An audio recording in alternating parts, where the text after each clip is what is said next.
Yeah, so hello everybody. My name is Jonathan Herron. Thank you all for coming. Today, as Stan was talking about, I'm going to talk about pathways to climate neutral farming systems. So looking at individual farm cases in Ireland.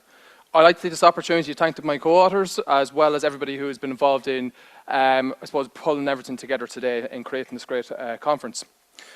So to begin, we need some context. So the European Green Deal was released 2020. It's the EU's sustainable growth policy, a bunch of initiatives to basically get the EU on a pathway to climate resilient, biodiverse, improved biodiversity, and the ultimate goal of reaching climate neutrality by 2050. Within that, it acknowledges the fact that it's not just around environment. We have to take a holistic approach, looking at economics as well as the social implications of that transition. Ireland's contribution to this is, I suppose, the Climate Act that was put into law. So we're legally obliged to reduce emissions by 51% by 2030 relative to 2018. That's our intermediate target. The ultimate target is climate neutrality by 2050. The Climate Action Plan is our roadmap in trying to achieve this, and this is published by the department.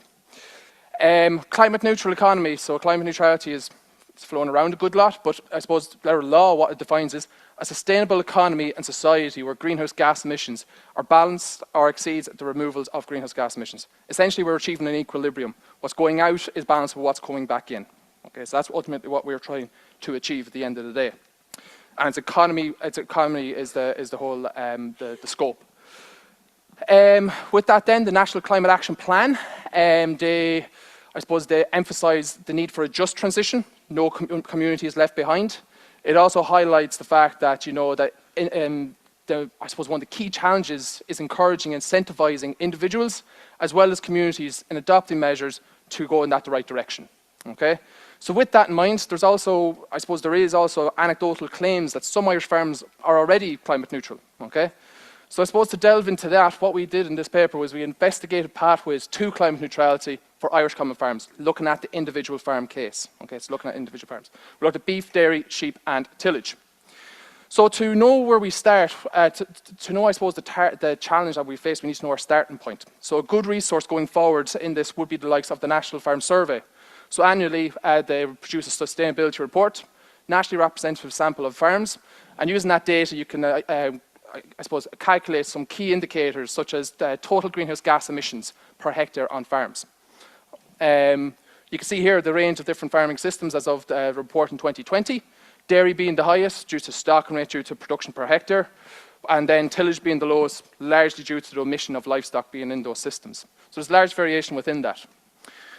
So if we know our starting point, we need to inform people what actions can you implement on your farms. So this has already been referenced on multiple occasions today. So the Teagasc marginal abatement cost curve, published, the most recent one published last year, it identifies the most cost-effective measures to reduce greenhouse gas emissions and to enhance carbon sequestration. The first one is just the agriculture sector itself, but there's also a second one around land use change, and forestry, which has already been alluded to earlier on. The whole purpose is to help stakeholders identifying, I suppose, the abatement potential of different measures, as well as the cost benefit of implementing such measures. To be included, has to be appropriate to Ireland, has to be scientifically peer reviewed, and we need activity data. We have to be able to collect data to show that this is actually practices and measures are being adopted. So with that in mind, what we took 4 Signpost farms. So Signpost has also been mentioned on multiple occasions today. We took 4 farms, dairy, beef, sheep, and tillage system. These are farms who are already on this journey. Through the Signpost program, they have adopted a lot of technology, a lot of measures, as recommended through the Signpost advisory teams. So what we looked at dairy system, was a high stock rate, progressive dairy system in terms of adoption of technologies. We have a beef system, a low input suckler to weaning system. We have a sheep system, above average stocking rate, but has a high prolificity of their ewes, or approximately 1.8 lambs per ewe. And then we have a tillage system with and without livestock. Okay, so these are the systems that we looked at for the case studies. Also important to note that each of these farms, they are operating on mineral soils. So it's just that'll be important as we go along this presentation. The boundary then, so when we talk about our immediate target for 2030, that is focused purely on agricultural emissions, that 25% reduction. That includes enteric fermentation, so your methane from your cows or your ruminants, Your manure management, grazing, fertilizer, lime and fuel. That's what's captured and that's what's weighed against that 25%. But listening to the talks today, we can see there's a couple of key features within our farming systems that aren't included in this assessment, or in this scope, such as the soils, hedgerows, forestry, okay? What this kind of says is that agriculture is, and the emissions and the removals from agricultural farming, agricultural systems is spread across a number of sectors, okay? And to achieve our ultimate goal for 2050 of climate neutrality, it's a cross-sector approach, and that's what's it's coming across very strong today. That's how we're achieving this.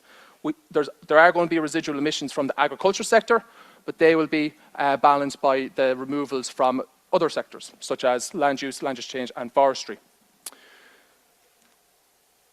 I suppose it's also important to note that greenhouse gas emissions are different, okay? So in terms of how they act in the atmosphere. They have different atmospheric lifetimes, okay? So methane, approximately 12 years, before it's broken down in the atmosphere to CO2, and that then can enter back into I suppose, our ecosystems through photosynthesis. Going back to the carbon cycle that Rachel and Julia was talking about earlier today. We then have carbon dioxide from the likes of our fossil fuel sources. That is far more linear in its nature. It's cumulative in the atmosphere as the emissions are occurring. And then we also have a long-term greenhouse gas in terms of nitrous oxide also. Biogenic methane is a significant source of our agricultural emissions. It acts as a flow gas rather than a stock. It's circular, okay? That, I suppose, has highlighted the current method has been, I suppose, the limitations with the current method has been highlighted recently in research. An alternative methodology to account for the short-term nature of methane, as well as the circular nature of methane, has been proposed. And that has, I suppose, suggested the alternative approach, which is a split gas approach, where we treat methane separate to, our short-term biogenic methane separate to our long-lived greenhouse gases, such as carbon dioxide and nitrous oxide. The ultimate objective in that scenario is to reduce methane to a degree it doesn't cause additional warming, or even further, and to balance the long-lived greenhouse gases with the carbon removals. So, we have our 4 systems. We looked at 3 different scenarios. We took the gross, so how we calculate today from agricultural sector, and then we took those systems and we had applied mitigation measures as informed from the marginal abatement cost curve. So high adoption of the measures specific to the farms. We then look at the net scenario. Taking that with measures system, we then included the carbon that's being sequestered within that system. Carbon sequestered through grasslands as well as hedgerows. So the grassland, as they're all mineral soils, it was informed by the average sequestration rate reported by Rachel earlier on today. And for hedgerows, it was informed based on what was the methodology that was also presented earlier by Stuart.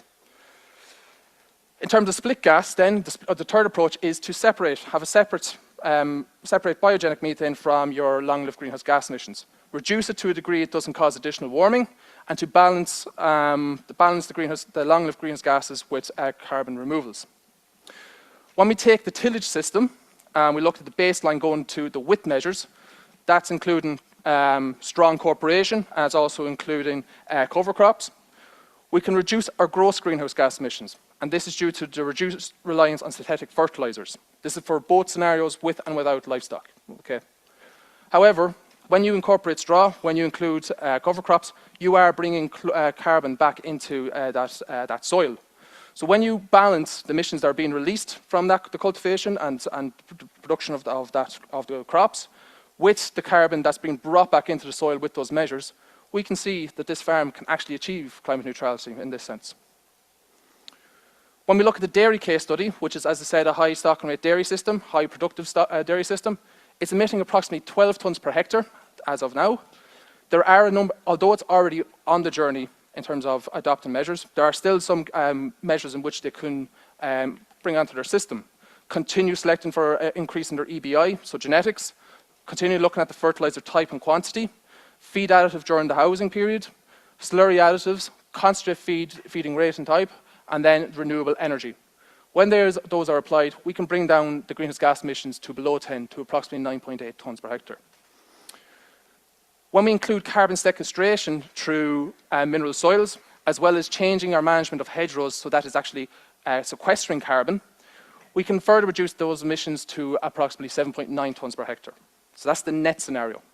What this tells us in that scenario, that farm, further mitigation is required on farm, as well as carbon removal on farm, as well as across the sector to balance this to achieve climate neutrality.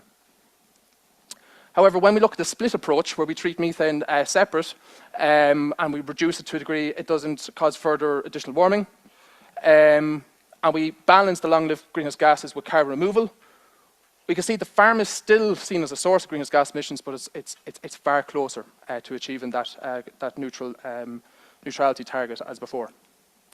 The beef case study, similar approach, where we are today, an adoption of measures as informed by the MAC, looking at fertiliser type, slurry additive, silage quality, concentrate feed and renewals. When we put that package together, we can reduce the emissions from approximately 5.2 tonnes per hectare down to around 4.2 tonnes per hectare. When we include the sequestration from mineral soils, as well as a change in practice of hedgerows, that can be further reduced down to 2.5 tonnes per hectare. Still not achieving carbon neutrality, so further carbon removals will be required in that regard, whether it's on-farm, through mitigation and, I suppose, land use management, or off-farm across the economy. Okay? Split approach, when we separate methane out, reduce it that it doesn't cause additional warming, and we attempt to balance the residual greenhouse gas emissions with carbon removals, we can see that this farm actually can go below the line. Okay? It then becomes a climate neutral system in that scenario. Sheep case study, again, a very similar trend. This is a above average stock and raised sheep system. What we can see is when we go from the current performance and adopting the measures as informed by the MAC, so age of finishing, age at lambing, fertiliser type and concentrate feeding, we can reduce that down to approximately 7 tonnes per hectare. When we look at the net scenario then, including the mineralisation, the carbon sequestration from soils, as well as the change in management for hedgerows, that can go down to approximately 5 tonnes per hectare. Again, same with the dairy and beef, it doesn't achieve that target within the boundary of the farm. Further removal will be required. However, when we reduce methane to a degree it doesn't cause further warming, and we balance those long-lived greenhouse gases with carbon removal, we can see that that farm is operating at climate neutral, okay, in that scenario. So look, what this kind of highlights to us is that there are a number of mitigation strategies as informed in the MAC available, but we need to continue to develop these mitigation strategies. We need to further understand how greenhouse gas emissions are produced in our ecosystems, so there's more levers to basically to pull and increase the list of the menu of measures which we can recommend to farms.